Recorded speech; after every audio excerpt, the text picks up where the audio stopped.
La magnifique demi-finale allée de Ligue des Champions entre le Paris Saint-Germain et le Bayern Munich, 5-4, a laissé envisager un match retour épique, mercredi prochain, à l'Allianz Arena. Parce que les deux équipes ont encore les mêmes intentions, et que Luis Enrique comme Vincent Kompany ont promis de monter encore le curseur. Même Habib Beye a été ravi par le spectacle, lui l'entraîneur de l'OM. Je pense qu'il inspire tout le monde, j'ai pas besoin d'être un spécialiste pour être inspiré par ce genre de match. Je pense que tous les gens qui ont été devant leur télé et qui ont vu ce spectacle sont juste des amoureux du football, à l'image de tout ce qui a été dit dans la presse internationale. Il n'y a pas de mots, c'est dithyrambique par rapport aux deux équipes, la qualité des deux équipes, du spectacle. Mais le football, ça n'est pas que ça, c'est aussi le reflet de ce qu'on a vu hier entre deux autres équipes. Peut-être que le match retour sera différent aussi. Ça s'appelle des matchs irrationnels où plus rien n'est contrôlé en quelque sorte. Et ce qui me plaît surtout, c'est que lorsqu'on parle aujourd'hui d'équilibre, de système, de schéma, on se rend compte que parfois, par rapport au scénario de match et par rapport à l'opposition, tous ces schémas en fait explosent et c'est la qualité aussi des joueurs qui fait la différence. Et je trouve qu'on ramène aussi le football à ce qu'il est au fond. C'est un sport collectif, mais qui est aussi arbitré par la qualité individuelle de certains joueurs qui parfois, malgré le fait que vous ayez tout anticipé, change le cours d'un match. Vous avez vu une multitude de talents dans ce match-là. Je me rappelle de ce qu'avait dit Arsène Wenger sur la logique des datas et de tout ce qui était dans l'anticipation et prévoir en quelque sorte ce qui allait se passer dans un match. Mais personne n'avait prévu ce jour-là que Ronaldo à la Juventus de Turin allait monter à 2,72 m de haut et mettre un but de la tête. Donc c'est ces éléments-là que le footballeur continue à contrôler et qui nous permet de vivre ce type de soirée. C'est-à-dire que le talent, aujourd'hui, sera toujours à un moment donné au-dessus de ce qu'on peut maîtriser en football. Mais je pense que comme chacun d'entre nous, tout le monde a pris énormément de plaisir à regarder ce match de football-là. Après, il y a les logiques de supporters. Et là, je ne vais pas rentrer là-dedans, surtout là où je suis. Mais c'était une belle soirée de football pour ceux qui aiment le foot. Déjà sacré champion d'Allemagne, le Bayern Munich va pouvoir faire tourner en championnat avant sa demi-finale retour de Ligue des Champions face au Paris Saint-Germain. Interrogé sur l'état physique de ses troupes, Vincent Kompany a confié qu'il espérait avoir plusieurs retours avant le choc de mercredi prochain. Alphonso Davies devrait normalement être de retour avec l'équipe aujourd'hui. Il a ressenti quelque chose contre le PSG, donc nous avons décidé de le faire sortir à la mi-temps. Je n'étais pas là, donc c'était un peu difficile pour moi. Mais c'était la bonne décision de ne prendre aucun risque. Il a passé des tests et tout est positif. Donc il devrait pouvoir s'entraîner aujourd'hui et ensuite nous verrons. J'espère que Tom Bischoff sera dans l'équipe demain. Lennart Karl pas encore. Mais il y a encore une possibilité pour Paris. Je suis prudent avec sa situation, a-t-il confié à la veille de la réception d'Heidenheim. Après le match nul entre l'Atlético de Madrid et Arsenal en demi-finale allée de Ligue des Champions, Diego Simeone est revenu en conférence de presse sur les pénaltys du match et l'aide ou non de la VAR. No, yo decía del primero, del primer penal, me pareció, desde mi humilde opinión, que hay un contacto de espalda, que el jugador espera el contacto del rival y se tira. Me parece que en semifinales de Champions se necesita un penal, que sea penal. Pero bueno, el árbitro ahí entendió que fue penal. Después, en la otra ocasión, entendió que gracias al VAR, si no, en la mano no era mano, porque gracias al VAR fue penal, y el penal del segundo penal, gracias al VAR, no fue penal. Así que hay veces que el VAR te da y hay veces que el VAR te quita.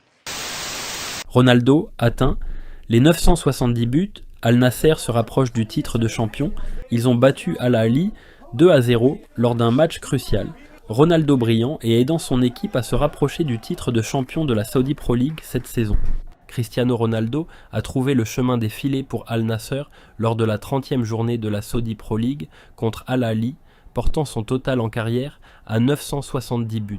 L'attaquant de 41 ans continue de performer à un rythme d'élite. 28 buts en 33 apparitions cette saison, soit une moyenne d'environ 0,85 buts par match. Sur ces 970 buts en carrière, 828 ont été inscrits en club, tandis que 142 l'ont été avec l'équipe nationale du Portugal. Il reste également l'un des finisseurs les plus réguliers de l'histoire du football mondial, maintenant une fréquence de buts élevée à un stade avancé de sa carrière. Avec presque un but par match cette saison, Ronaldo continue de défier l'âge et de prolonger ses records déjà remarquables. Let's do it our job. Today is now here. Win the match. Be the top of the league. Let's go, guys.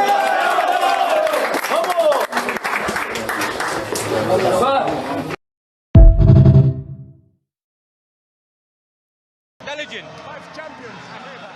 Okay, you said 5 champions for sure. Hey, 5. آخر شيء كان في حديث ما بينه وبين جمهور الأهلي يقولون Sinceramente presión no es presión, es responsabilidad, sí es la ilusión de estar cerca de un objetivo enorme, que el club no lo ha logrado nunca, y claro, sí, hay una ilusión especial. Pero prepararse para jugar, porque al final es un partido de fútbol y evidentemente, como bien decía Coque, los futbolistas son los que terminan definiendo este tipo de partido por su jerarquía, por su capacidad, por su trabajo, y nosotros nos tenemos que preparar bien. Vamos a jugar el partido, o queremos jugar el partido que imaginamos, y como siempre digo, llevar el partido donde creemos que le podemos hacer daño. Est-ce que vous vous préparez à devoir marquer encore 4 ou 5 buts pour pouvoir vous qualifier? J'ai fait la même question à mon staff il y a 5 minutes. Combien de buts tu penses qu'on a besoin pour gagner ce match? Minimum 3. C'est ce que nous pensons. Saïd Hamda pour Squad. Hier, quand on vous interrogeait en conférence de presse, vous disiez que vous voyez un match ultra ouvert. On ne peut pas dire que vous ayez eu tort. Est-ce que vous êtes conscient que vous venez de participer à l'un des matchs les plus légendaires peut-être de l'histoire du foot? Quand on regarde un petit peu ce qui se passe sur les réseaux sociaux, tout le monde se rend compte qu'on a vécu vraiment un match peut-être historique. Est-ce que vous aussi, vous vous êtes rendu compte de ça aujourd'hui? Merci. Pas dans le coup, pas tout de suite.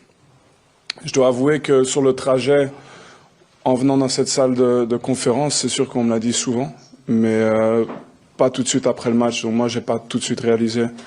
Et je pense aussi que j'ai la chance que c'était pas une finale aujourd'hui, parce que sinon on aurait perdu cette finale magnifique. Mais la finale, c'est la semaine prochaine, la finale de ce match. Et je m'attends à la même chose. J'espère qu'on encaisse 0 but, mais je m'attends à... On peut parfois avoir une même physionomie de match et moins de buts. C'est peut-être pas un match à 9 buts aujourd'hui. Par contre, les occasions et tout ça, à mon avis, c'est tellement difficile de... Il faut soit tout changer, ou soit aller encore plus dans le sens de ce qu'on fait. Il y a pas de milieu, en fait, pour ce genre de match. Il faut changer tout ou pas là? Non, mais encore plus. Soit tout changer, ou soit aller encore plus. Donc voilà, vous connaissez déjà la réponse pour la semaine prochaine.